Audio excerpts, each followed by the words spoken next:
Film शुरू होती है और हमें लंदन के हॉस्लो शहर में रहने वाले एक पंजाबी सिख फैमिली को दिखाया जाता है, जहां उनकी बेटी जसमिंदर जैस भामरा टीवी पर फुटबॉल मैच देख रही होती है। तभी उसकी मां आके टीवी बंद कर देती है और उसे नीचे बुलाती है। तब हमें पता चलता है कि जैस को फुटबॉल बहुत पसंद है, लेकिन उसके माता पिता उसकी फुटबॉल के प्रति रुचि का समर्थन नहीं करते और उसका फेवरेट प्लेयर डेविड बेकहम होता है, जिसके पोस्टर भी उसके रूम में होते हैं। आगे हम देखते हैं कि पूरा परिवार जेस की बहन पिंकी की शादी की तैयारी में व्यस्त है।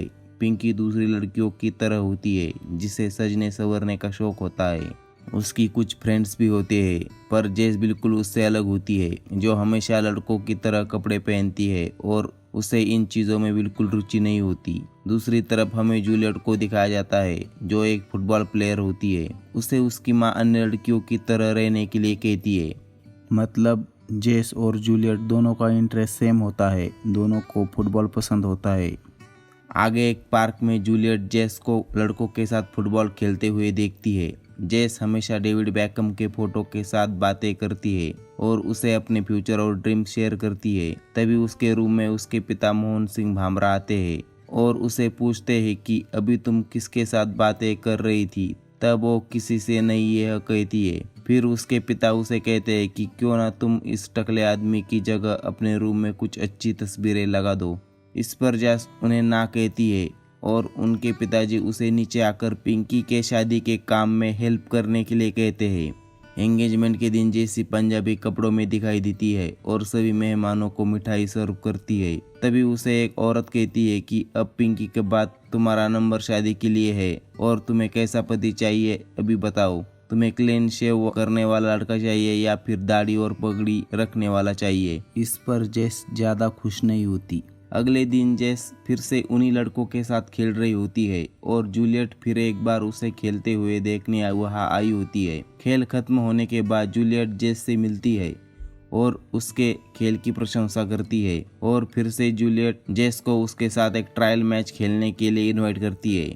फिर आगे एक ग्राउंड दिखाया जाता है, जहां पर जूलियट के साथ उसकी टीम प्रैक्टिस कर रही होती है। फिर जूलियट जेस को अपने कोच जॉय से मिलाती है और उसे एक ट्रायल मैच खेलने देने के लिए कहती है। शुरू में तो जॉय को जेस कुछ ठीक नहीं लगती, क्योंकि वो सिर्फ पार्क में अपने फ्रेंड के साथ खेली होती है और उसे फुटबॉल के कुछ शब्द भी पता नहीं होते और उसके पास फुटबॉल के बूट भी नहीं होते। पर जब जेस फुटबॉल खेलती है तब जॉय जेस के खेल से काफी प्रभावित होता है और गेम खत्म होने पर जॉय जेस को पूछता है कि मुझे नहीं पता था कि इंडियन लड़कियां भी इतना अच्छा फुटबॉल खेल सकती है। इस पर जेस बोलती है कि उसे पता नहीं था कि यहाँ कोई लड़कियों की फुटबॉल टीम भी है। फिर वहाँ जूलियट आ जाती है और जॉय को पूछती है कि जेस इस टेस्ट में पास हो गई। फिर जॉय हाँ कहता है और चला जाता है। फिर जूलियट जेस को कहती है कि वो एक प्रोफेशनल फुटबॉलर प्लेयर बनना चाहती है। पहले तो जेस को ये थोड़ा सरप्राइज लगता है, क्योंकि उसे पता नहीं होता कि लड़कियां भी ऐसे फुटबॉल फुल टाइम खेल सकती है, एक जॉब की तरह।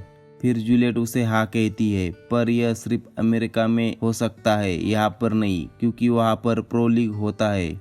वहाँ एक बड़ा स्टेडियम और बाकी सब कुछ वो प्रोवाइड करते हैं। फिर घर आकर जेस हमेशा की तरह अपने favourite football player David Beckham की फोटो के साथ बातें करती है और उसे कहती है कि जूलियट के माता पिता कितने अच्छे हैं, जो उसे फुटबॉल खेलने के लिए अमेरिका भेजने वाले हैं। मेरे माता पिता तो मुझे कभी अलाउ नहीं करेंगे। आगे हमें जूलियट का घर दिखाया जाता है, जहां जूलियट अपने माता पिता के साथ घर के सामने वाली छोटी जगह पर फुटबॉल खेल रही होती है। फिर बॉल पौधों के गमलों को लगती है, जिससे जूलियट की माँ उसके पिता को कहती है कि तुम ये अपनी बेटी को क्या सिखा रहे हो। कौन ऐसा लड़का होगा जो ऐसी लड़की के साथ बाहर जाना पसंद करेगा, जिसके मसल उससे बड़े हो, जिसमें लड़कियों जैसी कोई बात ना हो। इससे नाराज होकर जूलियट निकल जाती है। फिर उसके पिता जूलियट के माँ को कहते हैं कि तुम उसके पीछे क्यों पड़ी हो, उसे फुटबॉल खेलना अच्छा लगता है तो उसमें प्रॉब्लम क्या है। और फिर कहते हैं कि वो हमेशा उसे सपोर्ट करते रहेंगे। नेक्स्ट डे कोच जेस को फुटबॉल के बूट्स और खेलने के लिए कपड़े देते हैं, जिसमें शॉर्ट होती है। चेंजिंग रूम में जाने के बाद बाकी की सभी लड़कियां बिना शर्माए अपने कपड़े चेंज कर रही होती है, पर जेस टिपिकल इंडियन लड़कियों की तरह कपड़े चेंज करती है। फिर बाकी की सभी लड़कियां ग्राउंड पर वार्म अप कर रही होती है, पर जेस वह शॉर्ट पहनकर ग्राउंड पर नहीं आती। यह देख जॉय उसके पास जाता है और उसे इसका कारण पूछता है। फिर जैस उसे अपने पैर के जले हुए जख्म का निशान दिखाती है और उसे यह निशान दुनिया को दिखाने में शर्म आती है। यह कहती है। फिर जॉय उसे अपने पैर का ऑपरेशन दिखाता है और उसे कहता है कि मुझे यह दिखाने में कोई शर्म नहीं, पर मैं खेल नहीं सकता, पर तुम खेल सकती हो। यह मेन बात है। दूसरे लोग तुम्हारा खेल देखना चाहेंगे। यह सुनकर फिर जेस खेलने के लिए तैयार होती है। अगले सीन में जेस उन्हीं कपड़ों में पार्क में आती है जहाँ टोनी और उनके फ्रेंड खेल रहे होते हैं।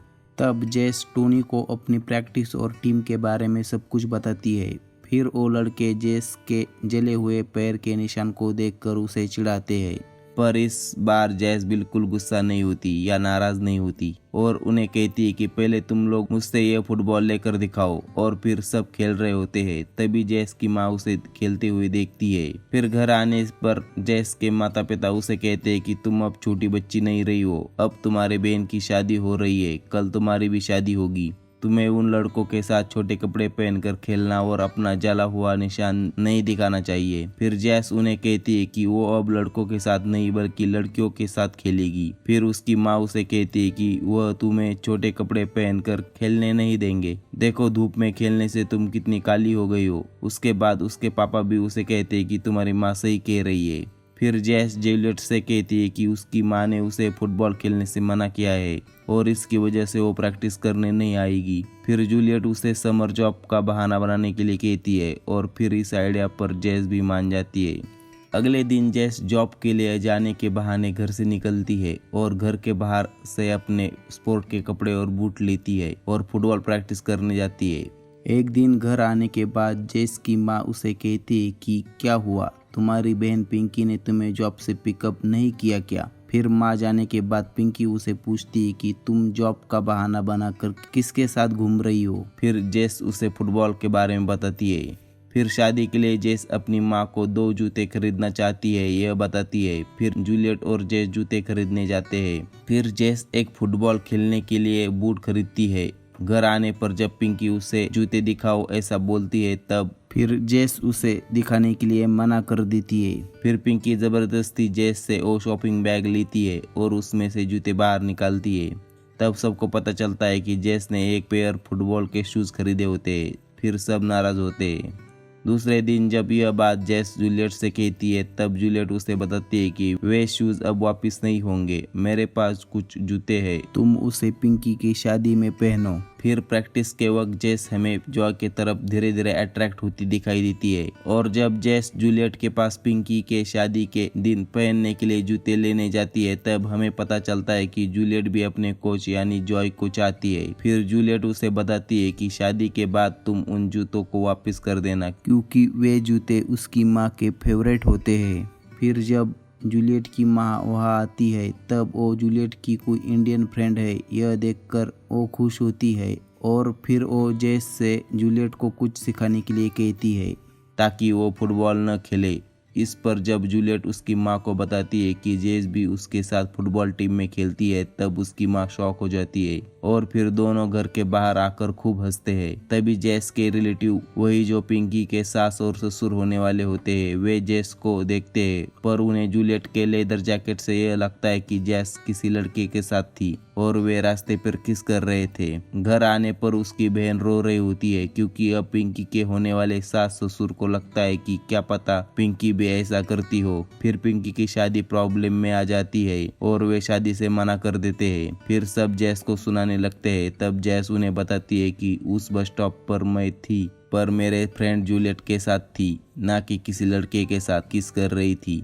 फिर उसके पापा उसे बाबा जी की कसम खाने के लिए कहते हैं। फिर वो बाबा जी की कसम खा के कहती है कि सबको यकीन आता है। फिर पिंकी माता पिता को जेस के बारे में सब कुछ बता देती है कि वो कोई जॉब नहीं करती, वो अभी भी फुटबॉल खेलती है और आपको उसने झूठ बोला है। इससे जेस का फुटबॉल खेलना बंद हो जाता है। जब जैस प्रैक्टिस के लिए नहीं आती तब जॉय को जैस के प्रॉब्लम के बारे में पता चल जाता है। फिर वो जैस के घर उसके माता पिता को कन्विंस करने जाता है। तब जैस के पिता जॉय को बताते कि जब वे नायरोबी में टीनेजर थे तब वे काफी अच्छी क्रिकेट खेलते थे, वहाँ के एक अच्छे फास्ट बॉलर थे। वो स्कूल की तरफ से काफी मैचेस खेले, पर जब वे यहाँ आए तब इन गोरों लोगों ने उन्हें खेलने नहीं दिया और उनके पगड़ी पर हंसे, और मैं नहीं चाहता कि मेरी बेटी के साथ भी ऐसा हो। फिर जैस उन्हें समझाती है कि अब वक्त बदल गया है, अब Nasser Hussain England cricket team के कैप्टन है। उसके बाद जाते वक्त कोच जॉय जेस को बताते कि अगले सैटरडे उसकी टीम जर्मनी खेलने जा रही है, हो सके तो जरूर आना। फिर सैटरडे के दिन जेस की बहन पिंकी जेस को हेल्प करती है और वे दोनों अपने कजन के घर पर जा रहे हैं ऐसा बहाना बनाते हैं। फिर जेस और उसकी टीम जर्मनी में खेलती है और दूसरी तरफ जेस के घर वालों को न्यूज़पेपर के न्यूज से पता चलता है कि उनके बेटियों ने उन्हें झूठ बोला था। रात के समय जब सब प्लेयर एक क्लब में जा रहे होते हैं तब जेस के पास पहनने के लिए कुछ भी ढंग के कपड़े नहीं होते। फिर जूलियट जेस को अच्छे से रेडी करके अपने साथ नीचे लाती है और जेस को देखकर सभी लड़कियां सरप्राइज होती है, क्योंकि उन्होंने जेस को कभी ऐसे कपड़ों में नहीं देखा होता है। और जेस को देखकर कोच जॉय भी उस पर इम्प्रेस होता है। क्लब में जेस ड्रिंक करती है जो उसे थोड़ी ज्यादा होती है। फिर जूलियट कोच जॉय को डांस करने के लिए फ्लोर पर लेकर आती है। थोड़ी देर डांस करने के बाद जॉय जेस के साथ डांस करने लगता है। फिर जब जेस को ज्यादा ड्रिंक करने की वजह से कुछ अच्छा नहीं लगता तब वो बाहर चली जाती है। उसके पीछे जॉय भी चला जाता है। बाहर आने के बाद जेस उसे बोलती है कि जब तुम मेरे घर वालों को मनाने मेरे घर आए तब मुझे बहुत अच्छा लगा।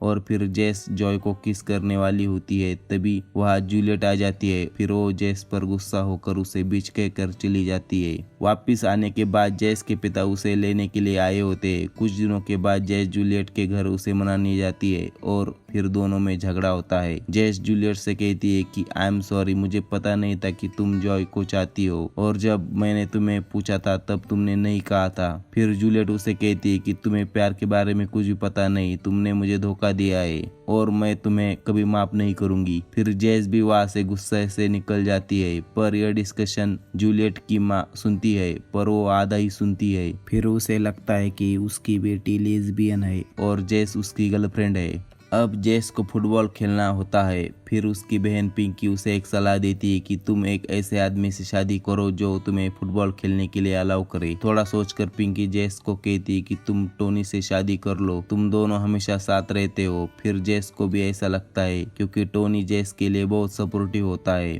पर जब जेस उसे अपनी बात बताती है तब वो जेस को कहता है कि वो एक गे है, वो जेस के साथ शादी नहीं कर सकता। जेस भी यह सुनकर शॉक हो जाती है। फिर जेस उसे कहती है कि वो यह बात किसी से नहीं कहेगी। अगले दिन जेस के घर वाले गुरुद्वारे जा रहे होते हैं, पर जेस बीमार होने का नाटक करके घर पर रुकती है। और फिर जैसे ही वे घर वाले गुरुद्वारे निकलते हैं उसके बाद जेस भी फुटबॉल खेलने निकल जाती है। पर किसी कारण से जेस के पिताजी वापस आते हैं और उन्हें पता चलता है कि जेस घर पर नहीं है। फिर वे उसी ग्राउंड पर जाते हैं जहां जेस की मैच होती है। वहां जाने के बाद जेस को गोल करते देख उसके पिताजी खुश होते हैं और तालियां भी बजाते हैं। मैच अच्छी जा रही होती है, तभी जेस एक दूसरे टीम के लड़की के साथ झगड़ती है क्योंकि उस लड़की ने जेस की शर्ट खींची होती है और उसे पाकिस्तानी बोला होता है। और फिर इस लड़की से झगड़ने की वजह से रेफरी उसे रेड कार्ड देते हैं। यह उसके पिताजी देखते हैं और उन्हें फिर वैसे ही लगता है कि वे गोरे लोग हमारे साथ अन्याय करते हैं। फिर वे जेस को लेकर घर आते हैं। घर आने के बाद उन्हें पता चलता है कि तजेंद्र के माता पिता उनसे बात करने आए होते हैं। फिर वे बताते हैं कि तजेंद्र मानने के लिए तैयार नहीं है, इसलिए हम वापस पिंकी की शादी पक्की करते हैं। और वे निकल जाते हैं। पिंकी भी बहुत खुश होती है। शादी की डेट 25 निकलती है और उसी दिन जेस के फाइनल मैच होता है। जूलियट जॉय से मिलने जाती है, तब जॉय से सॉरी बोलता है।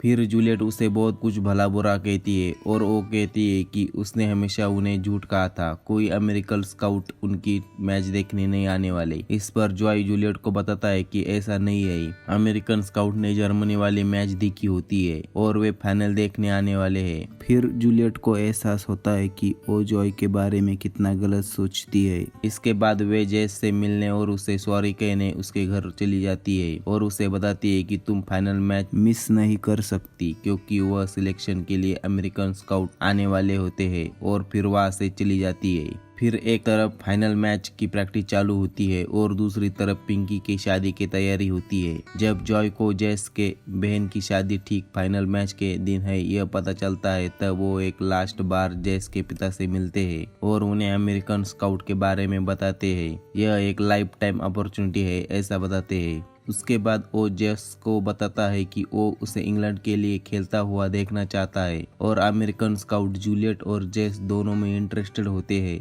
ऐसा भी बताता है। और फिर आखिर शादी और मैच का दिन आ जाता है। जेस के पिता को जेस शादी के दिन सैड दिखाई देती है और फिर टोनी जेस को कहता है कि अगर हम अभी गए तो सेकंड हाफ शुरू होने से पहले पहुंच जाएंगे और जैसे ही मैच खत्म होगी हम तुरंत वापस आएंगे। पर जेस जाने से मना कर देती है क्योंकि उसे अपने माता पिता का दिल नहीं दुखाना होता है। पर जब जेस के पिता को जेस की दुखी चेहरा नहीं देखा जाता फिर वो उसे जाने के लिए परमिशन दे देते हैं। फिर जेस बहुत खुश होकर अपने पिता से मिलकर टोनी के साथ चली जाती है। अब एक तरफ शादी और दूसरी तरफ फाइनल मैच होती है। जेस ग्राउंड पर होती है, उसे देखकर जूलियट भी खुश होती है और इसे जूलियट के माता पिता भी देखते हैं। मैच के आखिर में जेस को एक पेनल्टी किक मारने का मौका मिलता है और फिर जेस अपने फेवरेट फुटबॉलर डेविड बैकहम की तरफ बॉल को हवा में बेंड करके गोल करती है और फिर मैच जीत जाती है। सभी प्लेयर खुश होकर एक दूसरे से मिलते हैं। फिर चेंजिंग रूम के बाहर जेस और जूलियट से अमेरिकन स्काउट मिलने आते हैं और उनका सिलेक्शन भी करते हैं। दोनों बहुत खुश होती है। फिर घर आते वक्त अपने माता पिता को जूलियट बता रही होती है कि वहाँ उन्हें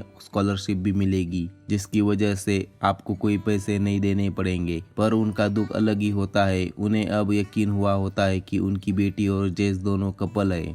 फिर घर जाने के बाद जूलियट चेंज करके जेस के बहन की शादी में जा रही होती है। तब जूलियट की माँ उसे कहती है कि रुको मैं तुम्हें छोड़ती हूँ। फिर पिंकी के विदाई का वक्त होता है। जूलियट आके जेस से मिलती है। फिर जूलियट की माँ गुस्सा होकर जेस को भला बुरा कहती है और उसे लेस्बियन कहती है। जूलियट ने दिए हुए उसके जूते उतारने के लिए कहती है। यह तमाशा जेस और जेस के रिश्तेदारों को कुछ भी पता नहीं चलता कि क्या हो रहा है। फिर जूलियट अपनी माँ को लेकर जाती है और गाड़ी में बताती है कि हम दोनों में ऐसा कुछ भी नहीं है। उस दिन दोनों में झगड़ा जॉय को लेकर हुआ था जो कि एक लड़का है। फिर यह सुनकर जूलियट की माँ खुश होती है कि चलो अब उसकी बेटी लेस्बियन तो नहीं है। दूसरी तरफ जेस अपनी बहन को अमेरिकन स्काउट ने उन्हें सिलेक्ट किया है और वे स्कॉलरशिप भी देने वाले हैं जिसके लिए उसे अमेरिका जाना होगा ऐसा बताती है। फिर उसकी बहन पिंकी उसे बताती है कि उसके माता पिता उसे कभी अलाउ नहीं करेंगे जब तक कि उसकी शादी ना हो जाए। फिर शादी खत्म होने के बाद जब सब घर में बैठे होते हैं तब जेस अपने घर वालों को सब कुछ बता देती है। अब वो बताती है कि वो अमेरिका जाना चाहती है। फिर उसके पिता जेस का सपोर्ट करते हैं कि कुछ गोरे लोगों की वजह से मैंने क्रिकेट खेलना छोड़ दिया, पर अब वे खुद सफ़र करते हैं। पर अब वे अपनी बेटी को ऐसे सफ़र करते हुए नहीं देख सकते और मुझे जेस पर यकीन है और मैंने देखा है कि वो बहुत अच्छा खेलती है। आखिर में जेस की माँ जेस को अमेरिका जाने के लिए मान जाती है। यह खुशखबर जेस अपने कोच जॉय को बताने जाती है। फिर जॉय भी खुश होता है और जेस को किस करने लगता है, पर जेस किस करने से मना कर देती है और फिर जॉय को बताती है कि मुझे घर से दूर भेजना मेरी मम्मी पापा के लिए एक बहुत बड़ा और कठिन स्टेप है और फिर अगर मैंने उन्हें तुम्हारे और मेरे बारे में बताया तो उनके लिए बहुत कठिन होगा। इसके बाद जॉय जेस से पूछता है कि तो मेरे अमेरिका आने का कोई पॉइंट बनता है क्या। फिर जेस उसे नहीं कहती है। फिर एक लास्ट बार जेस और जॉय एक दूसरे से मिलते हैं। आखिरी सीन में हमें एयरपोर्ट दिखाया जाता है जहाँ पर जेस और जूलियट अमेरिका के लिए निकल रहे होते हैं। तभी वहाँ जॉय आता है, जेस से मिलता है और उसे आखिरी और एक बार पूछता है कि मुझे पता है कि तुम्हारे मम्मी पापा इसे अलाउ नहीं करेंगे और तुम भी अब अमेरिका जा रही हो, फिर भी क्या तुम मुझे चाहती हो। फिर जेस उसे किस करती है और अगले क्रिसमस की छुट्टियों में आने के बाद वो अपने माता पिता से उसके बारे में बात करेगी ऐसा बोलती है। तभी वहाँ एयरपोर्ट पर डेविड बैकहम भी आया होता है। तब जूलियट जेस को इसके बारे में बताती है और कहती है कि ये एक गुड साइन है। फिर जेस और जूलियट दोनों अमेरिका के लिए निकलते हैं। जेस और जूलियट के माता पिता एक दूसरे से अच्छे दोस्त बन जाते हैं और इसी सीन पर फिल्म खत्म होती है।